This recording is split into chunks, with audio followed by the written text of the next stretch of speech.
Il y a quelques décennies, les Chinois avaient l'habitude de se rassembler dans des maisons de thé traditionnelles.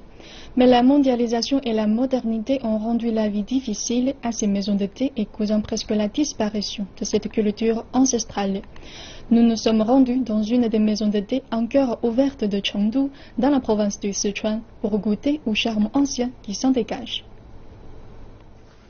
Voici une maison de thé qui donne un sentiment de nostalgie. Dans le passé, il y avait 2 maisons de thé comme celle-ci dans chaque rue de Chengdu.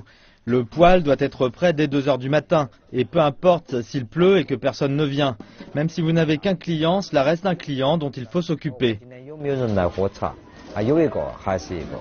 La tradition infuse dans des maisons de thé comme celle-ci. C'est là que l'information est diffusée, que les rapprochements se font et que les offres d'emploi sont publiées.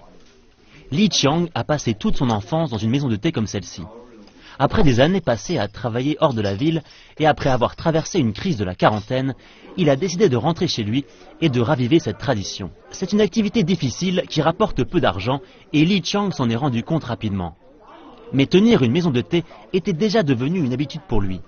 Et plus important encore, c'était devenu une responsabilité.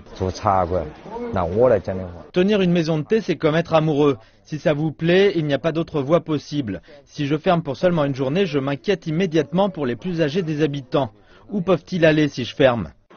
De nos jours, une maison de thé, ça semble un peu déconnecté du monde moderne. Mais son atmosphère intimiste attire de jeunes habitants de la ville. Le service dont on peut profiter dans les grandes villes, et j'inclus ici les meilleurs hôtels, est un service très standardisé. Ce n'est pas le cas dans cette maison de thé. Ici, le service se fait naturellement. Ça va au-delà de l'argent. C'est très terre à terre, très sincère. Malgré tout, les maisons de thé traditionnelles ont du mal à lutter contre les grands groupes modernes du secteur des boissons. Mais Li Qiang croit en sa maison de thé.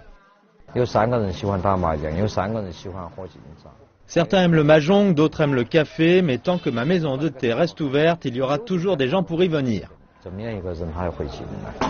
Quoi qu'il arrive, la maison de thé de Li Qiang sera toujours sa tasse de thé et celle de bien d'autres encore.